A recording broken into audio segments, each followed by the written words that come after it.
Henri Jo, Oui, justement, cette actu. Oui, et l'actu, on va parler de la Ligue 1, la 20e journée. Malheureusement, Moussou n'est plus en Ligue 1, sinon on allait parler de Moussou. Voilà. Moussou est en Ligue 2, mais on espère que Moussou reviendra en Ligue 1 parce que c'est une équipe que moi, j'aime beaucoup. Voilà. Donc, on se rappelle, sur le plateau de la Grande Team, nous avions reçu Koné Abaka, président du WAC. Depuis ce passage semble porter chance à son équipe. Après la victoire de la 19e journée face à Bassam, le WAC s'est offert une nouvelle victoire lors de la 20e journée face à une autre équipe de tête, la FAD.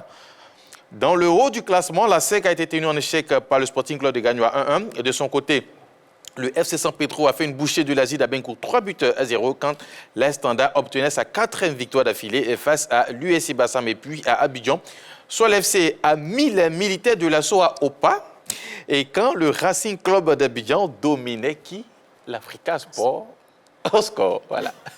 Pourquoi vous le dites en riant? Non, mais... Non, mais bon, avec vous allez vous faire beaucoup d'ennemis, attention. Bon, on commence à être habitué aussi avec l'Africa, donc bon, à chaque fois qu'on y arrive, il y a ce petit sourire là qui vient, mais bon. D'accord, très bien. Bon, vous avez parlé du WAC, hein, le WAC, deuxième victoire d'affilée pour le WAC.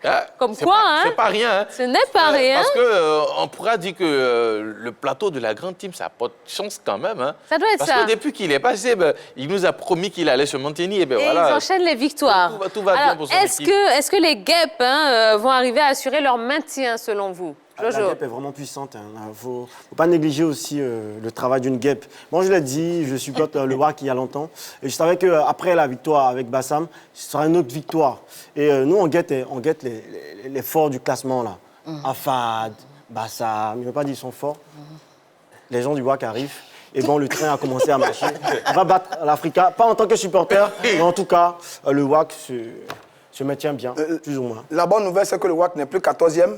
Le WAC est 13e désormais, à 4 points. À 4 points de l'équipe de Boaké, qui est le premier non relégable. Donc, ça commence à se passer bien pour cette équipe des Guêpes de William Civil. Mais attention, ils ne sont que sur 2 victoires consécutives. C'est déjà pas mal pour une équipe qui était en difficulté, mais vraiment en difficulté, depuis le début de la saison. Sur les 5 derniers matchs du WAC, 2 victoires, 3 défaites en 5 matchs, 12 buts encaissés, 6 buts marqués seulement. Ils sont 13e, mais je pense qu'il faut continuer à gagner, sinon après, ça ne sert à rien. Mais le WAC a battu une équipe qu'on appelle les Lions du plateau. Donc les Guêpes ont piqué les Lions. Parce que, voilà, signifié. Ah bah oui. C'est déjà une belle performance que de battre la FAD. Non, mais dans ce match aussi, il y a un fait qu'il faut relever, c'est que la FAD a perdu son gardien titulaire, Ulrich Sedan, qui a eu 2 doigts fracturés. Voilà, il est sorti sur blessure avec les lames là. Et puis voilà, c'est le petit côté triste de ce match. Au-delà même du score, son équipe a perdu, mais ils ont perdu aussi, voilà, je dirais, quelqu'un qui fait à 30% de l'équipe. Mais sur la question du maintien du WAC, il va falloir attendre encore, parce que le WAC n'a plus son destin en main. Hein. L'équipe doit gagner tous ses matchs, en espérant que ses concurrents directs perdent tous leurs matchs. À partir de ce moment, le WAC, président, vous êtes d'accord avec moi, hein? Si. Le WAC n'a plus son destin en main. Donc le WAC est tenu de gagner tous ses matchs en espérant que les équipes classées maintenant 11e et 10e, 12e et 14e perdent également tous les matchs. Et ça, c'est pas évident. Ça, c'est assez compliqué. Voilà. Le gros défi, ça sera face à l'équipe du FC San Pedro à San Pedro. Ça sera lors de la 21e journée, c'est-à-dire dans 2 semaines, puisque la semaine prochaine, on joue la Coupe nationale. Donc, ça sera un gros défi. Si le WAC réussit à aller battre l'équipe de FC San Pedro, ça sera sincèrement un exploit, mais grandissime. Voilà. Mais je pense que le président va revenir sur ce même fauteuil et qu'on va lui redonner encore de la chance. Allez, on n'arrête plus Tanda. Hein. Comment se fait-il que cette équipe soit devenue imbattable depuis 4 matchs maintenant? D'Orgelès. Tanda, je pense que Bilé et Pagny, c'est un duo vraiment qui marche bien avec l'AS Tanda. Sur les 5 derniers matchs de Tanda, 4 victoires, un seul match nul, 15 buts marqués contre 6 seulement encaissés. Il faut dire que cette formation de Tanda a trouvé l'équilibre pour cette seconde partie de notre championnat. Et pour l'instant, on va dire la formule magique marche bien. Tanda continue à gagner. Attention, Tanda peut aller jouer quelques places au niveau de la Coupe CAF.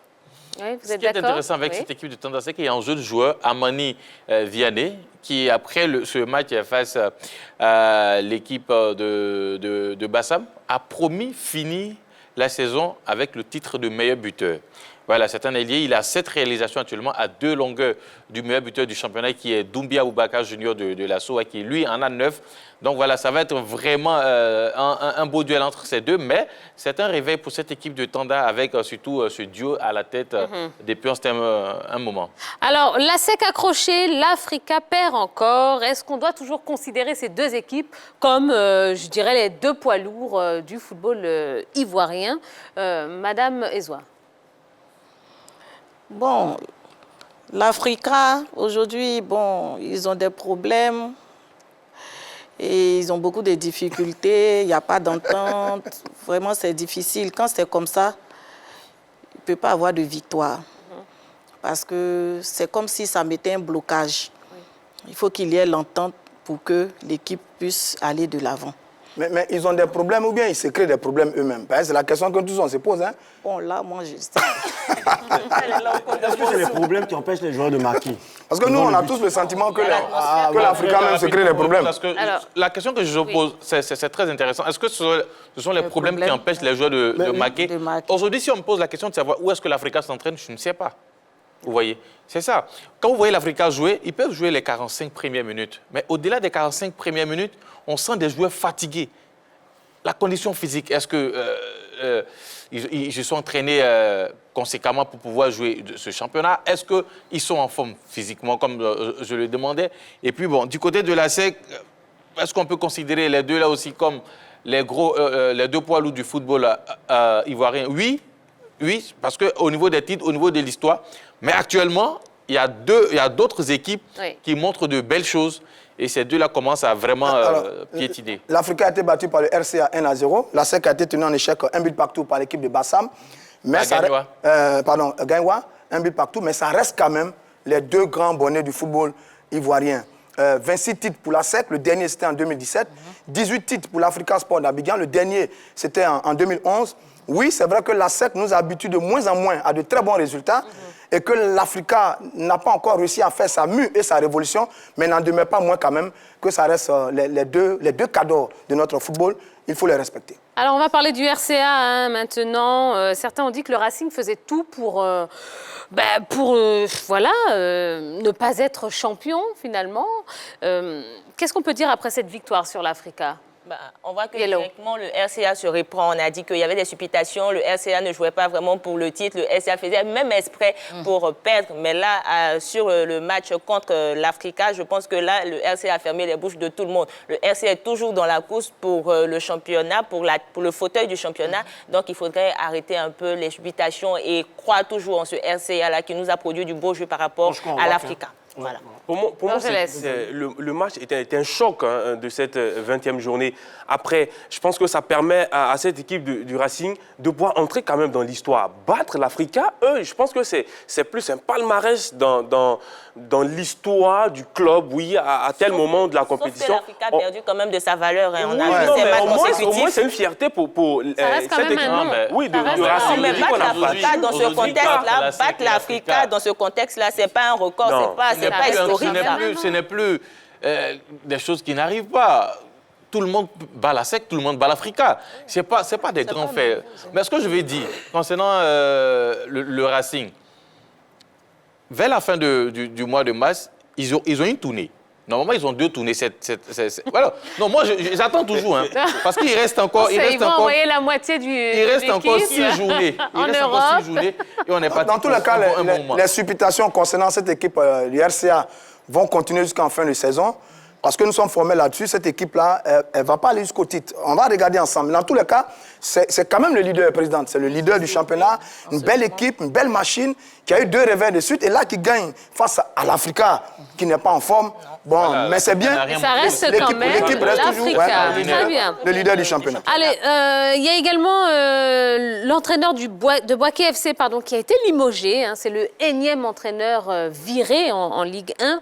Qu'est-ce qui se passe exactement? Alors, je vais commencer avec déjà pour faire un récap de tous les entraîneurs qui ont été virés cette saison. On va commencer avec l'ancien entraîneur de Mme Ezoua, Belia Guillaume, qui était à Isia, qui a été le premier, il me semble, à sauter, oui, le premier. Ensuite, du côté de l'Africa, on a eu Jean-Christophe Gradcap, qui est arrivé à la 4e journée, qui lui aussi n'a pas poursuivi le chemin avec l'Africa. Le FC San Pedro, Gianni Tarek et Amani Yao.